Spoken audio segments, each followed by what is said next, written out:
Hi everyone, let's get back to where we left off in the last video. So the last video we have discussed two types of operator. One was arithmetic operator, another was assignment operator. In this video, I'm going to focus on the remaining operators such as comparison operator, logical operator, and then again Python identity operators. Well, in Python, there are so many operators. To be honest, I recommend you, even after watching the video, try to browse or try to search in the internet if you can see any other operators and try to practice it as much as you can.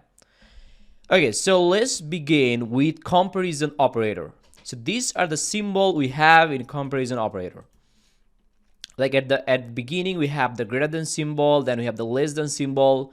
So what both these operator does is that it check with one variable to another variable, or I can say with one operator to another operator, and gives you the result whether one is greater or less than another or not. For example, let's define two variable. Let's say we have two variable x equal to 5 and y equal to 6. Now let's run this, and here we have a stored two variable. Now if I ask, hey, is x greater than y? It gives me the result as false, because here clearly you can see x is not greater than y. Okay, so that's what the greater than symbol can do. And then here we have used x less than y if I ask, and if I hit the run button again, okay, now we got the result as true, because now you can see x should be less than y, right?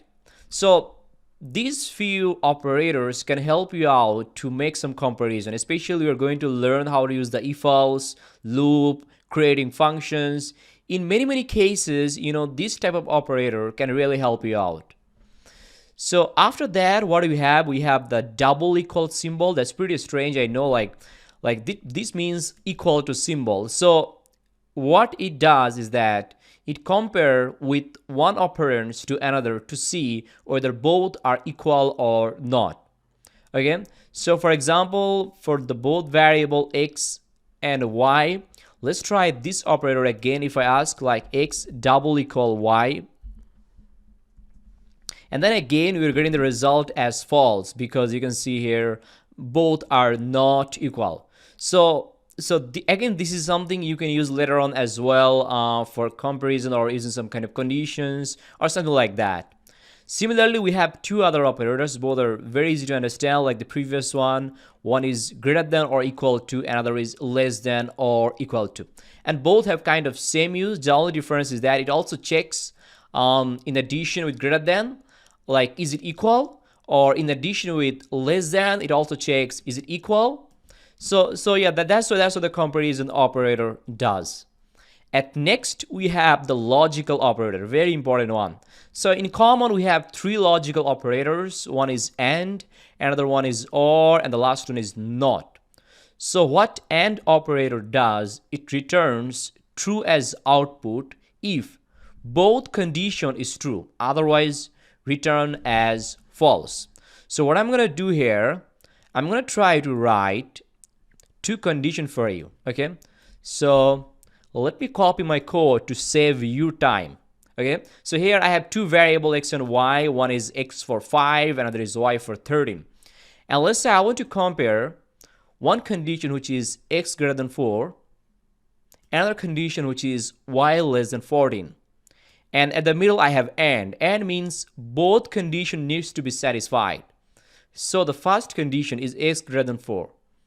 Yes, this condition looks satisfied because you can clearly see x equal to 5. And the second condition says y less than 14. Is it also true? Yes, it is. You can see y is equal to 13 here. So now if I hit the run button, it should give me true. And that's what I got, you can see, right? Let's try out one more conditions here. Now if I ask, let's say if I ask x greater than 5 and y less than 10. Now the first condition doesn't seem like true, right? And even the second condition also doesn't seem like true, right? So here if I hit the run button again, now I'm getting false. So that's what the AND logical operator does. Then we have the OR logical operator, which says returns true as output if one of the condition is true. Otherwise, returns false. So if you have assigned two conditions, like it doesn't require to satisfy both the condition.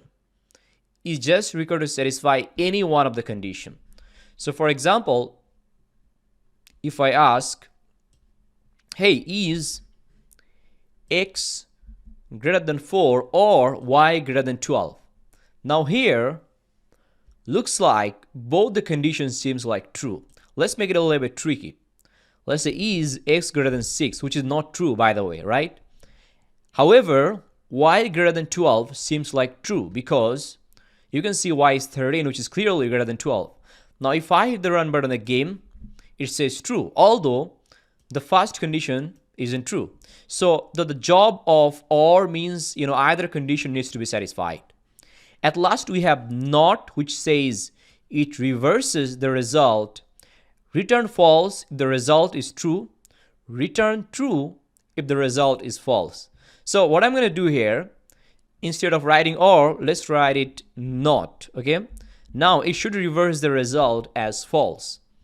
Now let's hit the run button, and here you can see, so I'm getting error for some reasons, because that's not how you should write the NOT. Every single operator has some way or some symbol. Every single symbols has some process which you need to follow. For example, NOT should be written like this, NOT, and then inside you need to provide the conditions including OR. Okay, so now if I hit the run button, now you can see it says false. Similarly here, if I use NOT, it will reverse the result as true. Again, you can see now the result has changed. So that's what the NOT logical operator does. So that was the important operator we have learned till now. Great. Now let's go forward with Python identity operators. That is not too common to use, to be honest. I think that is quite uncommon to use. One is. That's kind of like returns true as output if both operands comes from the same object. So both needs to be kind of equal, or needs to come from same object. For example, if I define two variable x and y here, and if I ask x is y, is it true or not? Okay, so it means I'm trying to check whether x comes from y. Now clearly x and y isn't equal. Clearly you can see that y has one different number, which is 4. X has one different number, which is 3. Although it doesn't matter, what I'm trying to see is that x comes from y or not.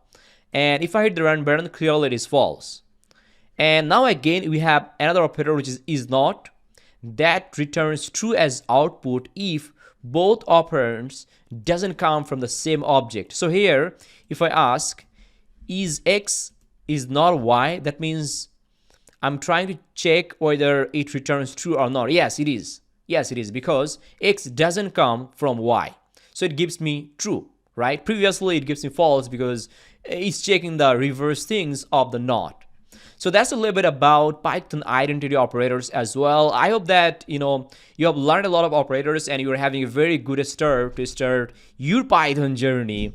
So see you in the next video. Again, before you pause my video, again, if you did not subscribe my YouTube channel yet, please do subscribe. And if you're watching this video from some other social media platforms, please do connect with us. Thank you very much.